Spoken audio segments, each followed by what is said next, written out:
사도신경으로 신앙 고백 드리겠습니다.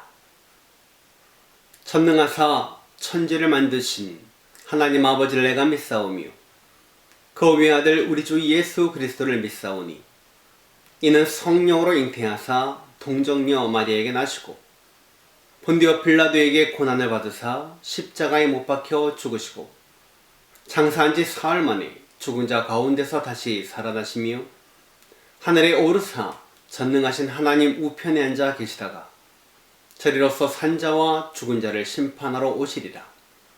성령을 믿사오며 거룩한 공회와 성도가 서로 교통하는 것과 죄를 사하여 주시는 것과 몸이 다시 사는 것과 영원히 사는 것을 믿사옵나이다.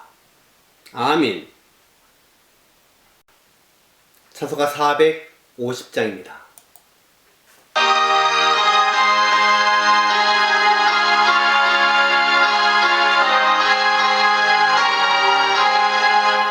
내 평생 소원 이것뿐 주의 하다가 이 세상 이별하는 날 주 앞에 가리라.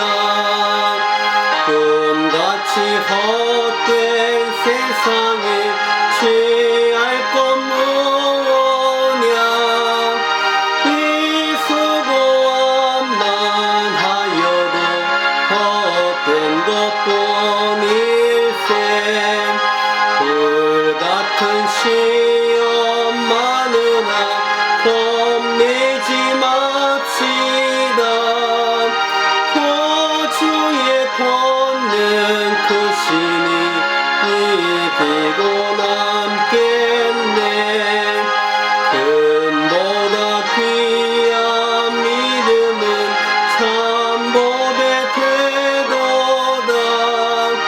이 진리 믿는 사람들 다 복을 받겠네. 살같이 빠른 광음을 저 위에 아끼세. 온 몸과 마음을 바치고 힘써서 일하세.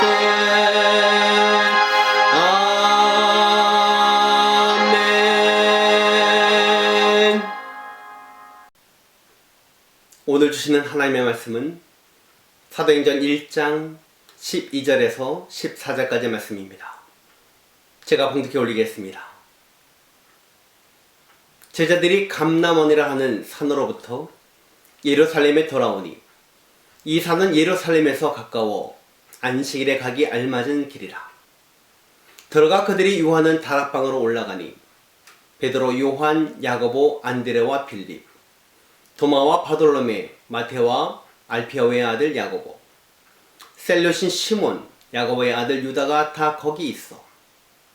여자들과 예수의 어머니 마리아와 예수의 아우들과 더불어 마음을 같이하여 오로지 기도에 힘쓰더라. 아멘. 할렐루야. 거룩한 주일날 주 앞에 나와 예배하는 여러분에게 하나님의 사랑과 은혜가 넘쳐나시기를 주님의 이름으로 축원을 드립니다. 가수 노사연 씨의 바램이라는 노래가 있습니다. 그 가사 중에 참으로 마음이 뭉클하면서 우리가 어떻게 살아야 할 것인가에 대해서 생각해야 하는 가사 내용이 있습니다. 그 가사는 이렇습니다. 우린 늙어가는 것이 아니라 조금씩 익어가는 겁니다.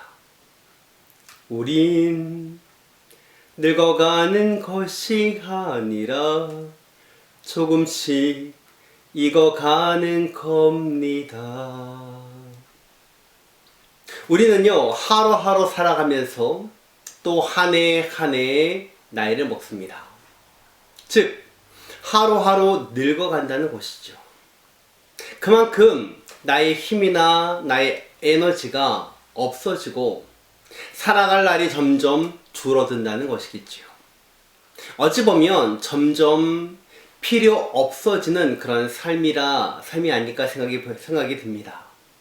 하지만 이 노래 가사처럼 우리의 삶이 그냥 늙어서 필요 없어지는 것이 아니라 정말 잘 익어가는 삶, 그런 삶이 되었으면 좋겠습니다. 정말 이 마지막 날에 내가 정말 잘 살았다, 내가 정말 잘 익은 삶을 살았다라고 고백할 수 있는 그런 저와 여러분이 되시길 바랍니다. 할렐루야. 그래서 정말 잘 익은 삶을 살았던 사도 바울은요, 이렇게 고백하죠. 고린도전서 15장 10절입니다. 그러나 내가 나 된 것은 하나님의 은혜로 된 것이니 내게 주신 그의 은혜가 헛되지 아니하여 내가 모든 사도보다 더 많이 수고하였으나 내가 한 것이 아니요 오직 나와 함께 하신 하나님의 은혜로다. 아멘. 이것이 정말 신앙으로 잘 익은 사람의 신앙 고백인 것입니다. 여러분, 그리스도인은요, 내 힘으로 살아가는 사람이 아닙니다. 그래서 신앙생활이 어려운 거예요. 어찌 보면 쉬울 수도 있습니다. 하지만 거의 불가능합니다. 왜 불가능합니까? 내 힘으로 하려고 하면 불가능한 겁니다. 하지만 이 신앙생활은 하나님의 은혜로 하고 주님이 주시는 능력으로 하면 너무나 쉬운 거예요. 교회에서 하루 종일 봉사하고 헌신해도 기쁘고 감사한 것입니다. 왜요? 주님이 주시는 힘으로 하는 것이기 때문입니다. 예수님께서는요, 제자들에게 엄청난 명령을 내리십니다. 나는 이제 하늘로 승천한다. 그러니 이제 너희가 세상을 변화시켜라. 너희가 내 증인이 되어서 가정과 또 일터와 사회를 변화시켜라. 이렇게 말씀하셨습니다. 근데 여러분, 우리 자신을 돌아봅시다. 내 자신도 변화시키지 못하고 있는데 어떻게 세상을 변화시킬 수 있을까요? 어떻게 이 사명을 감당할 수 있을까요? 그래서 주님은요, 우리에게 승천하시기 전에 그 비결을 말씀해 주셨습니다. 얘들아, 너희 힘으로 되지 않아. 너희 힘으로 가능하지 않고 내가 주는 능력으로 가능하다. 내가 주는 능력을 받지 않고서는 그 일을 행할 수가 없어. 그러므로 예루살렘을 떠나지 말고 내가 부어주는 그 능력을 줄 때까지 기다려라. 이렇게 말씀하셨습니다.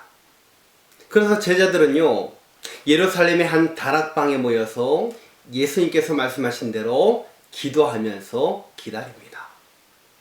하나님께로부터 올 능력을 기대하면서 저들은 기다렸던 것입니다.